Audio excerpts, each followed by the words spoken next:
by even saying that during the raid, which for me wasn't a raid, it was a constitutionally sanctioned search, they stole 10,000 Ghana cedis. All right? Now, what an insult. And ladies and gentlemen of the media, let me tell you, we have a recording of Addison and what he said about the raid. So if Afenyo Markin, the honorable minority leader, is daring me, we'll make that recording available. So he should desist from maligning law enforcement officers and myself. Today, if you even criticize them, they threaten you. If you criticize them, they threaten you. They threaten you. And they say, if you dare me, I would release the tape. Release the tape. We tired.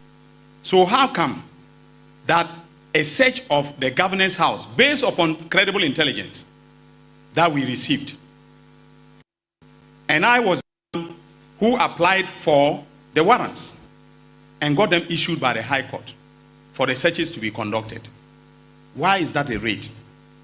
Are some people now above the law that we cannot conduct a legally sanctioned, search, constitutionally sanctioned test, a search in their houses? Maybe they are above the law. Okay, but no one is above the law in this country. We are all subject to the Constitution. And in terms of the Constitution, under Article 18, all right, there are limits to what you can do by saying that you cannot, your house should not be searched. So we obtain warrants. And if the media wants, I can make those warrants available. Okay, so there was no raid on his house. And there was nothing illegal or unconstitutional about what we did. But they are deciding to bastardize me and to bastardize the operatives of the national security by even saying that during the raid, which for me wasn't a raid, it was a constitutionally sanctioned search, they stole 10,000 Ghana cedis. All right? Now, what an insult. Okay?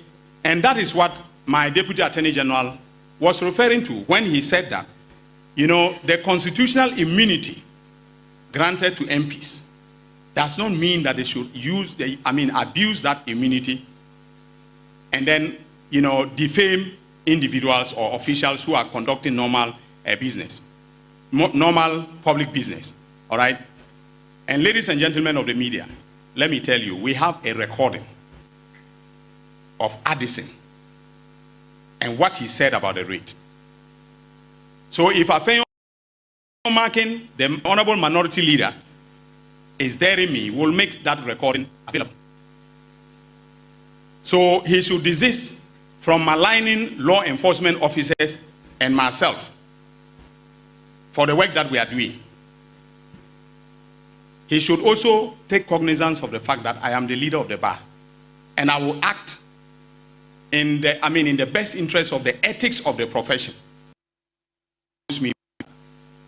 So I won't do anything unethical, and I have advised both EOCO and national security about staying within the bounds of the law in conducting investigations. So he should not abuse his parliamentary immunity by libeling or defaming public officials who are conducting normal, legally sanctioned, public business. This is the character of the NDC. It is their party first and nothing else. We have seen how they approach issues of accountability. Mr. Speaker, we in the minority are not against accountability. We believe in accountability, but we are against abuse of human rights. Today, all the human rights lawyers in the NDC have kept quiet. They've gone to sleep. Where are their human rights lawyers? There are human rights lawyers who are in court enforcing the rights of citizens. Where are they? Today, Ghanaian citizens are detained by investigative agencies beyond 48 hours. Ghanaian citizens have their right being abused. without taking them to court. The NDC that bill does not believe in the rule of law, and it is clear in their posture. So-called legal search, which ends up in intimidation. Today, if you even criticize them, they threaten you. If you criticize them, they threaten you. They threaten you. And they say, if you dare me, I would release the tape. Release the tape. We tired of the hate, the hypocrisy, and the double standards. We tired. Today, we have two Ghanas. One Ghana for the NDC, which is a Ghana of enjoyment, and another Ghana for the MPP and political opponent, which is a Ghana of pain and anguish. Is this a resetting you promised? Is this a resetting you promised? Today in our public service, whereas they are sacking Ghanaians, they are bringing their party full soldiers with questionable qualifications. Their party communication officers are filling all the PRO offices in our public service without interview. Have they so soon forgotten their own case in the Republic, in Donko versus the Republic? Have they forgotten the ruling in the case of Donko versus the Republic? Oh, NDC. Yatuaba Enuyenhu. Oh, NDC. Ghana for Enuamuhu. But, Mr. Speaker, the people of Ghana take solace in Ngugi Watiengo's "Weep Not Child." Weep not, child, weep not, my darling. With these kisses, let me remove your tears. The ravening clouds shall not long be victorious. They shall not long possess the sky.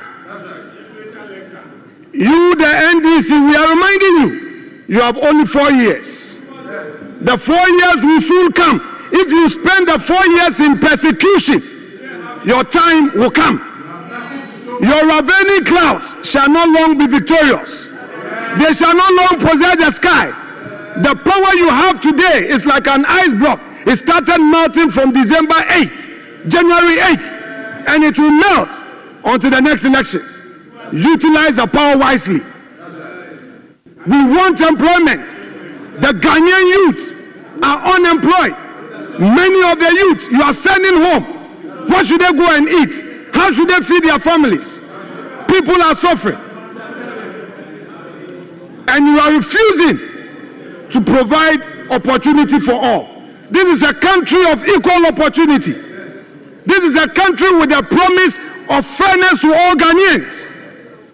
If all men find a man's hand in a till, his guilt must be proven.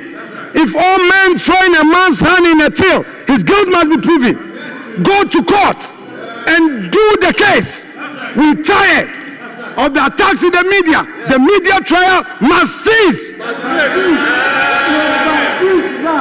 This is a country of rule of law. This is not the country we are proud of. Go to court. To the NDC, go to court. Use the judiciary. Use the rule of law. Mr. Speaker, let me come to their so-called 24-hour economy.